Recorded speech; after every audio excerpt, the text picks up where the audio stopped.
오늘 함께 봉독하실 말씀은 마태복음 10장 16절에서 23절까지의 말씀입니다. 마태복음 10장 16절에서 23절까지의 말씀, 저 한 절 성도님 한 절 번갈아 교독하겠습니다. 제가 먼저 16절 읽겠습니다. 보라, 내가 너희를 보냄이 양을 이리 가운데로 보냄과 같도다. 그러므로 너희는 뱀과 같이 지혜롭고 비둘기같이 순결하라.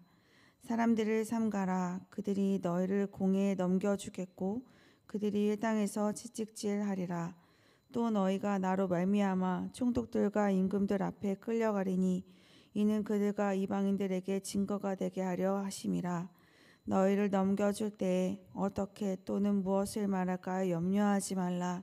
그때 너희에게 할 말을 주시리니 말하는 이는 너희가 아니라 너희 속에서 말씀하시느니 곧 너희 아버지의 성령이시니라. 장차 형제가 형제를, 아버지가 자식을 죽는 데에 내주며 자식들이 부모를 대적하여 죽게 하리라. 또 너희가 내 이름으로 말미암아 모든 사람에게 미움을 받을 것이나 끝까지 견디는 자는 구원을 얻으리라. 이 동네에서 너희를 박해하거든 저 동네로 피하라. 내가 진실로 너희에게 이르노니 이스라엘의 모든 동네를 다 인자가 오리라. 아멘. 오늘 예수님께서는 그 제자들을 세상에 보내는 것이 양을 이리 가운데로 보내는 것과 같다고 말씀하셨어요. 복음이 선포되고 전파될 때 일어나는 어려운 일, 부딪힘, 복음의 부딪힘 때문이었습니다. 어디에서 부딪히나요? 17절입니다. 사람들을 삼가라. 그들이 너희를 공회에 넘겨주겠고 그들의 회당에서 채찍질하리라. 복음을 전하게 되면 공회에 넘겨져서 채찍질을 당하게 될 것이라고 말씀하셨어요. 이 공회는 어디인가요? 유대인들의 법정을 말해요. 그 다음은 18절입니다. 또 너희가 나로 말미암아 총독들과 임금들 앞에 끌려가리니 이는 그들과 이방인들에게 증거가 되게 하려 하심이라. 이번에는 총독들과 임금들 앞에 끌려갑니다. 이곳은 이방 땅의 당국을 말해요. 그리고 마지막으로 21절입니다. 장차 형제가 형제를, 아버지가 자식을 죽는 데 내주며 자식들이 부모를 대적하여 죽게 하리라. 형제와 부모, 가족 간의 관계인데요. 아주 개인적이고 가까운 관계를 유지하는 그 가족 안에서 복음을 전하는 가운데 이 부딪힘이 일어납니다. 이것을 통해서 우리가 알 수 있는 것은 무엇인가요? 세상 어디에나 복음은 쉽게 받아들여지지 않는다는 것입니다. 세상은 복음을 수용하지 않고 모두 하나같이 적대감을 표시합니다. 구체적으로 무엇을, 누구를 거부하고 있는 것일까요? 18절 앞부분을 보시면 너희가 나로 말미암아 총독들과 임금들 앞에 끌려가리니 라는 표현이 있어요. 바로 예수님입니다. 세상이 예수님을 기쁘게 영접하지 않고 받아들이지 않아요. 오늘은 이 복음의 부딪힘에 대해서 조금 생각해 보는 시간을 갖기를 원합니다. 이 부딪힘이 또한 우리에게 어떤 메시지를 주는지도 생각해 보기를 원해요. 예수님 참 좋은 분인데 세상은 왜 예수님을 받아들이지 않는 것입니까? 한번 이렇게 생각해 볼까요?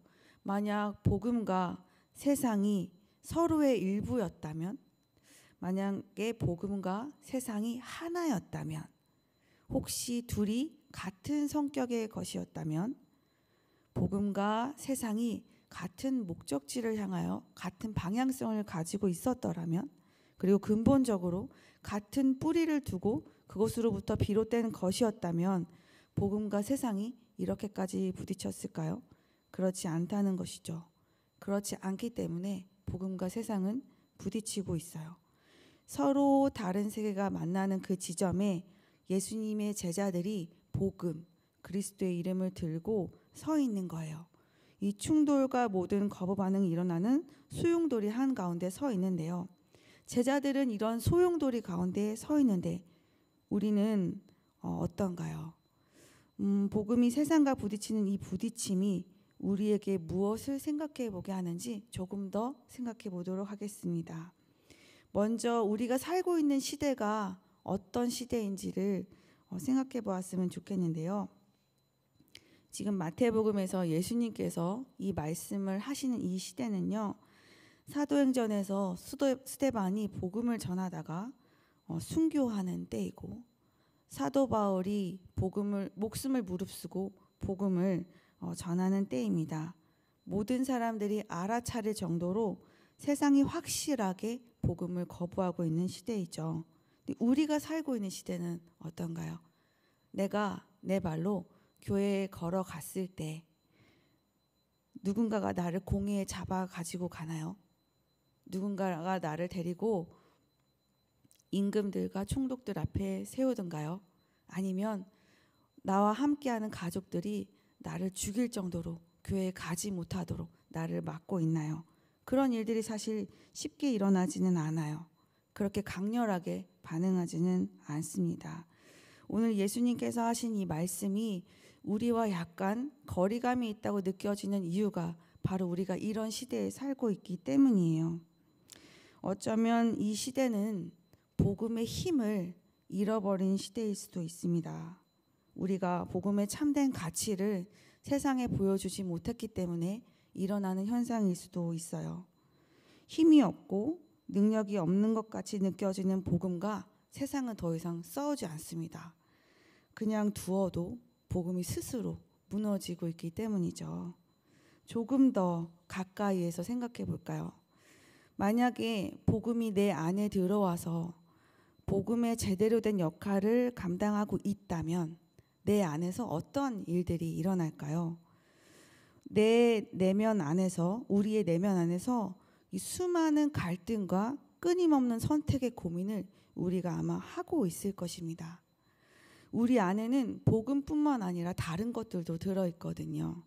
그동안 경험을 통해서, 그리고 때로는 학습을 통해서, 또 때로는 나도 모르는 사이에 들어와 있는 수많은 세상의 메시지들이 내 안에 있는데, 그 메시지들이 우리 안에 버티고 있다는 것은 그것들이 우리의 가치가 되어 버렸다는 이야기입니다. 그것이 나의 마음을 사로잡았기 때문에 지금까지 내 안에서 하나의 주장을 펼치면서 내 안에서 한 자리를 차지하고 있는 거예요. 그런데 그 안에는 복음도 함께 들어있거든요. 만약 복음이 내 안에서 힘이 있고 살아있다면 분명히 그것들은 서로 우리 안에서 부딪히고 서로 거부 반응을 일으키고 있을 것입니다. 한바탕 전쟁이 일어난다는 것이죠. 가치의 전쟁입니다. 가치는요, 서로 우선순위를 다퉈요. 최고의 선을 추구하기 때문인데요. 복음이 이 세상의 가치 아래에 종속되어 있다면 정말 평안하게 아무런 일도 일어나지 않을 것입니다.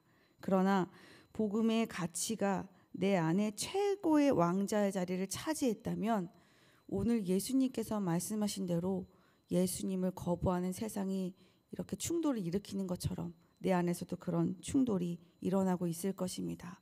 만약에 내 마음속을 살펴보았을 때 복음과 나의 생각에 어떤 부딪힘이 없는 것을 우리가 발견했다면, 복음과 관련하여 나의 일생이 조금 더 불편하지 않는 것을 내가 느끼고 있다면 내 안에서 복음이 최고의 자리를 차지하고 있는지 다시 한번 우리가 점검해 보아야 할 것입니다.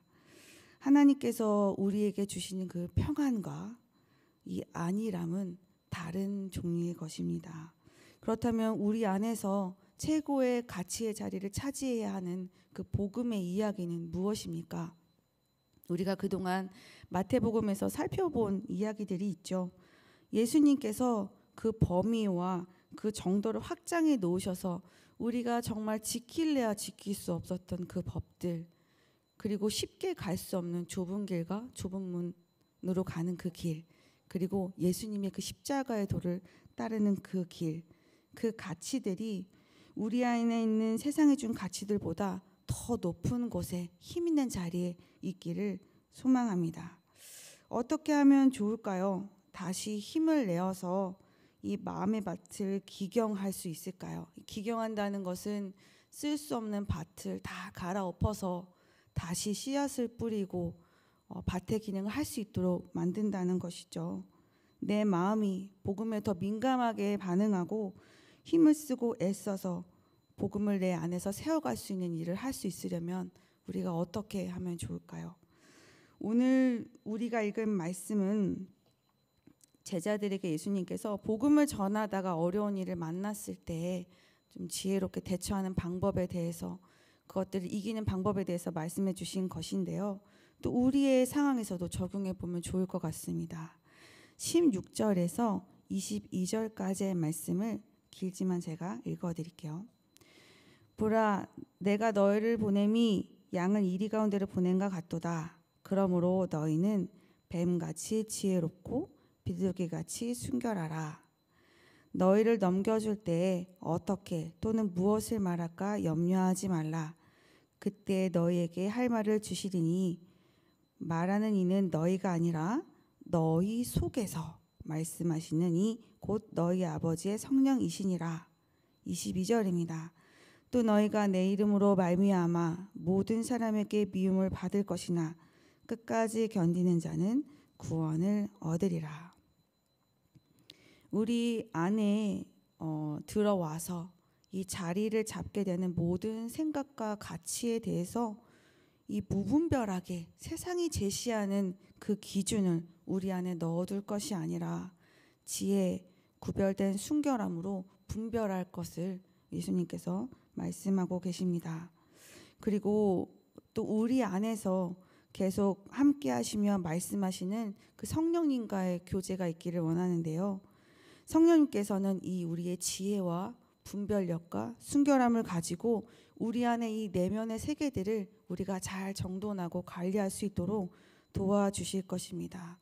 이 작업은 딱 한 번만 하는 것이 아니에요. 사실 한 번 하고 나면 힘들고 더 하고 싶지 않은 생각이 들 때도 있지만 예수님께서 말씀하세요. 한 번만 하고 끝내는 것이 아니라 언제나 항상 이루어져야 한다고 말씀하고 계세요. 끝까지 힘을 내어서 이 복음이 내 안에서 최고의 가치의 위치를 차지할 수 있도록 그 어떤 세상이 제시하는 그 가치보다 힘을 내어서 내 안에 있는 모든 가치를 다스리게 할 수 있도록 힘쓰고 애쓰는 우리가 되기를 진심으로 소망합니다. 우리 안에 이러한 승리를 맛보면 우리의 삶이 자연스럽게 세상 가운데 보여지게 되겠죠. 우리의 삶 가운데서 세상은 예수 그리스도를 보게 될 것입니다. 이렇게 살면서 세상에 예수 그리스도를 전하시는 우리 성도님들 되시기를 진심으로 소망합니다. 함께 기도하시겠습니다. 사랑이 많으신 하나님, 오늘 말씀을 통하여서 우리로 하여금 깨닫게 하심을 감사합니다. 복음이 세상과 부딪히는 것을 살펴보았습니다. 그것이 우리에게 의미하는 바를 묵상하였는데 우리 안에 복음의 가치가 바로 서게 하시고 복음의 다스림을 받는 가치관들이 잘 정립되어 수 있도록 우리를 지도하여 주시고 인도하여 주시옵소서. 성령님, 우리와 늘 함께 하셔서 주님 주시는 지혜의 말씀을 듣고 우리가 분별하는 생각을 정립하게 하시고 우리가 포기하지 않고 끝까지 복음을 위하여 힘쓰고 애쓰는 삶을 살게 하여 주시옵소서. 말씀 앞에 진심으로 반응하고 그 말씀을 따르는 삶을 살면서 예수 그리스도가 세상 사람들에게 더 알려지고 보여지는 역사가 있게 하여 주시옵소서. 감사드리며 예수님의 이름으로 기도드렸습니다. 아멘. 오늘 두 가지 기도 제목으로 기도하신 후 개인 기도로 나아가겠습니다. 우리 안에 복음의 가치가 올바로 세워지는 역사가 있게 하여 주옵소서. 대학 청년부와 유년부 수련회 가운데 함께 하셔서 매 순서마다 넘치는 은혜를 부어 주시옵소서. 함께 기도하시겠습니다.